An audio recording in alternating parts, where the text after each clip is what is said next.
So we're going to bring Jyll back. And I would love for us to actually pick up that PMAX conversation of who is it best served for? Is it best served for the beginner or the advanced? We'll start with Jyll because Ginny just had a lovely round of questions. Sure. I learned a ton from that as well.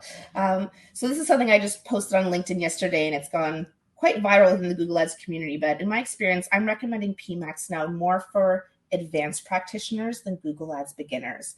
And the reason for that is kind of twofold. On the one hand, as you've been speaking about here, for PMAX to work better, have things like first party data and double check. Are you able to hear me right now? Yes, yes. Okay, just making sure. You're You need to have perfect. things like first party data. You need to have things like great image and video creative as well as text creative. You need to have proper conversion tracking implemented. And just so many beginners or smaller accounts don't have these things implemented, which is why I find it doesn't work well. And so people say, oh, Performance Max doesn't work well. It's like, well, it's kind of like you set it off to run a race, but you're like throwing things at it and hobbling its knees. Like it doesn't have what it needs in order to perform well. So that's one reason why I think it's more challenging for beginner practitioners to use PMAX. And then on the flip side, there's not as much transparency. You don't optimize a PMAX campaign the same way you optimize a search campaign, right? For a search campaign, you have your search terms report, you can see your audiences, you can do all this kind of stuff. With PMAX, a lot of the inputs are coming from other places, like from your website or from Google Merchant Center or from Google Analytics. And so in my experience, it requires a more holistic understanding of all the different Google tools in the ecosystem to be able to work with PMAX and optimize it. So that's why in my experience as a Google Ads coach, I've seen a lot of beginners and small business owners really struggle with PMAX, whereas for larger budgets or more advanced practitioners, they're having a great time with it. Ginny, any thoughts on that? I will say I think we've seen success sort of on the smaller end as well, but I agree, Jyll, with your points. You need to have the foundation set, and you need to have conversion tracking, table stakes, those kinds of things. Good assets. If you have good landing pages, a lot of the same foundations that you still need to have a good search campaign as well. That said, yeah, I think that there is flexibility in PMAX that can help smaller budgets sort of respond to where the demand is. But, I think it's a case by case basis as well. It's really funny with PMAX. I actually tend to find that I love PMAX for lead gen, and I think the entire industry thinks PMAX is terrible for lead gen, but it really just comes back to the conversion tracking. So if you do the work and you set it up, it'll be fine. If you don't, then it won't. There's another really good question that came in for Jyll that I'd like you both to respond to. Jyll, of course, you first. If a small business only has 8 good headlines for an RSA and the rest would be very questionable, is it wise to really have 15 headlines in RSA? And I'll extend that to all assets, whether it's the descriptions, whether it's, again, the assets formerly known as extensions, things like that. I'd love your guys' take on that. Yeah, my advice is to try to use as much of the RSA as possible. So if a business only has 8 good headlines, I guess I'd question like, why do we only have 8 good headlines? Does that mean that we're just not able to think of anymore? Or have we tested some that didn't work? But there's so many different things you want to include in those 15 slots, the business name, call to action, features, benefits. You got to include your keywords somehow, social proof. There's so many different things you can include in a headline that I'm not going to force you to use all 15, but I do think 8 is too few. I like to see at least 10 to 12 headlines out of the 15 and at least 3 out of the 4 descriptions. Again, so you're giving the building blocks of the algorithm that it needs to really learn and play and find the best combinations for your business. And same with assets. I think there's like 10 or 12 different kinds of assets extensions to use. Do you need all 12? No. But should you only use one? No. And so as a general rule of thumb, I'm like, there's at least 4 assets you can use. Everyone can use callouts. Everyone can use site links. everyone can use structured snippets, everyone can use image extensions, which are, I love those that they've launched. So at least start with those to make sure you're just getting as much creative as possible in front of the customer to get that click. What about you, Ginny? No, I totally agree with that. The only thing I would add is if you have assets that are rated low, and basically they're not performing well, the recommendation is typically to just get rid of those low assets. But with the exception of if you only have 8 and you still have room for more, build out those other 7 before you start removing.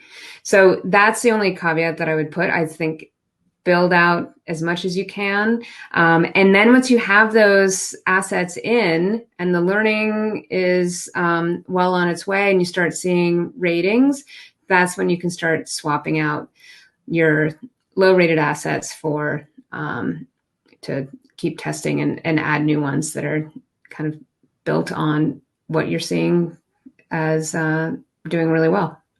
There's a really good question that just came in from Erica that I would love both of your takes on, both from a mechanical and a strategic standpoint. So if you have multiple conversion actions, i.e. opportunity stages in a campaign, does Google Ads Max conversion value bidding strategy weigh those primary conversion actions based on value, or does it go based on the individual user's probability to convert? And I like this question a lot because it is building in that conversion value, but it's also thinking about the steps in the journey. So whoever wants to take it.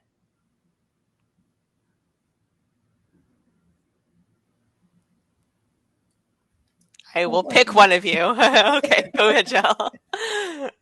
No, I was going to say, I'm not sure I understand the question completely. I believe what Erica is asking is when it's if there are multiple conversion actions that are counting in a campaign and they have different values, is Google Ads trying to decide which of those conversion actions to drive towards, or is it more focused on the user themselves and just whether they're likely to convert? Is that that sounds like what the question is asking.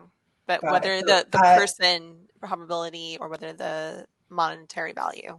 Yeah, I think Ginny would know this better than me, but my understanding is it's both. Obviously, it's looking at the user's propensity to convert, but it's weighing those different conversion actions to try to drive the most value possible. So the likelihood of a high value later stage conversion action happening is probably much lower than the probability of kind of an earlier stage lower value conversion action happening. And so it will be weighing those out. Ultimately, a conversion is better than no conversion. But then, of course, it would have to make that decision, are we going to try to go for that really high later stage value versus earlier? At least that's my understanding. Yeah, and it will, if you value that end stage, have a higher value, then it will try to bid higher if it thinks that that's what is going to be the conversion action. Again, I would be careful about bidding on different conversion actions in the same campaign that are at different values, kind of going back to what we were talking about before with the best practices in value-based bidding. So I would check out that best practices guide, Erica, that I linked to above, and just the link, just so that you know, didn't go through. So we'll make sure that we share those links separately, so you all will get those links. Okay, great. There was another question that came through. Greg had a number of really good ones, asking either for an article or you guys can just tell us and enlighten us. Are there certain assets like location extensions, call extensions, site links, so on and so forth, that have a higher probability of showing together or that can't show together? So when marketers are deciding where to put their creative effort, they can use it wisely? I wouldn't think of it that way. I don't think we have a Help Center article on that. I could be wrong, but I wouldn't think of it as your assets compete. I would say take advantage of every asset that makes sense for your business. Yes. And let the algorithm do its work. I wouldn't stress about what could show, couldn't show with what. I would just say maximize your opportunity to show those assets as much as possible. I'm going to sneak in a GA4 question because we didn't get to it during the general Q&A. What is your advice for brands on allowing for the auto migration versus not? And how can you tell if you are best suited for that auto migration? Great question. Our Google's recommendation is own this migration process if you have the bandwidth. If you can, and we've been saying this from the jump, but if you're able to, you have the resources to do this, check out the setup assistant in your account and use that. And that really, the setup assistant is essentially what's being used on the back end for the auto migrations. So that's what I would absolutely recommend. And then what was the other piece of that question? Sorry. It was really just how to think about whether you're a good fit for the auto migration or not, and should you. So I think you answered both. Yeah. The only other thing I'll add is if you've started setting up your GA4 and you're linked to that UA, then but you didn't quite finish everything or marked it as complete, that the migration can still come into that property that you've set up and try to copy over any configurations that you've left incomplete. So if you don't want that to happen, you should opt out of that auto migration for that property. There's one more question, and then we'll have each of you sign off with your number one tip for 2023 profit and victory success in PPC. So how much does ad strength actually impact whether the Google ad will serve? The particular question cites Google reps giving conflicting information. So this is a great opportunity to have a Google answer of how much does it actually impact serving.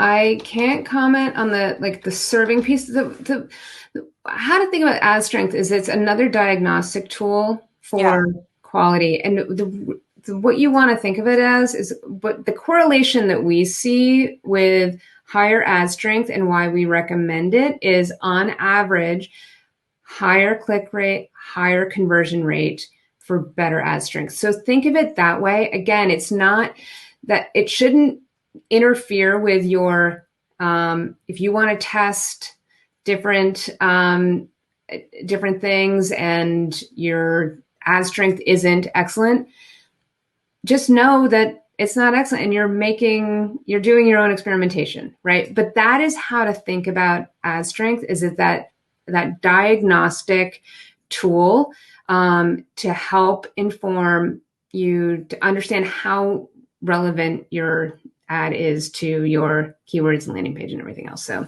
that's how I would think about that. Perfect.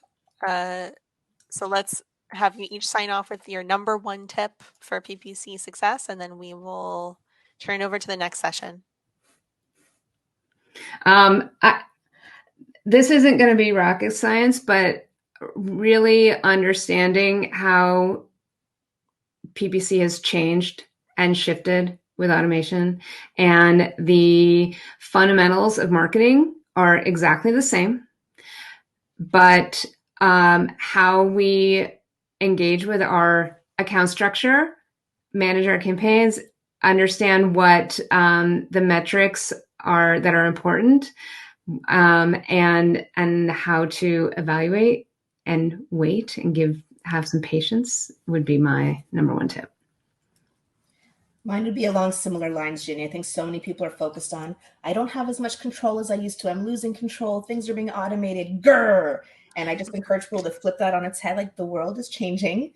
Automation is our partner. We need to give it things to work and work with it. And so just adapting a mindset of being open to learn, open to test, and with every new change that's announced, whether No more similar segments or broad match modifier going away. Have your moment of grr, it's okay. But then once you get past that emotion, okay, what can I do to now move forward and challenge myself and try new things and test new things? And I think that mentality shift will help any paid ads practitioner have a better 2023.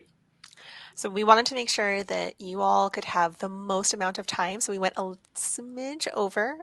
Ginny, Jyll, thank you so much for sharing all of this amazing knowledge and being so open, authentic always with the BBC community. Um, Definitely connect with them. They're very active in the PSA Slack channel. You can find them on Twitter. We're going to be sending you on to break, and then the next session, just a little bit of housekeeping.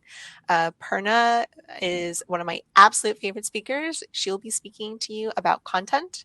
It's a slight change in the agenda, but I promise you it will be fantastic. And then you also are going to have Michael Stibbins sharing some additional, also really wonderful advice. So take a quick 5-minute break, absorb, conquer. We're almost there. And again, thank you guys so much for being here and sharing all of your amazing perspectives with the PSA audience. Thank you. Thank you. Thanks, Navah. Thanks, Jyll.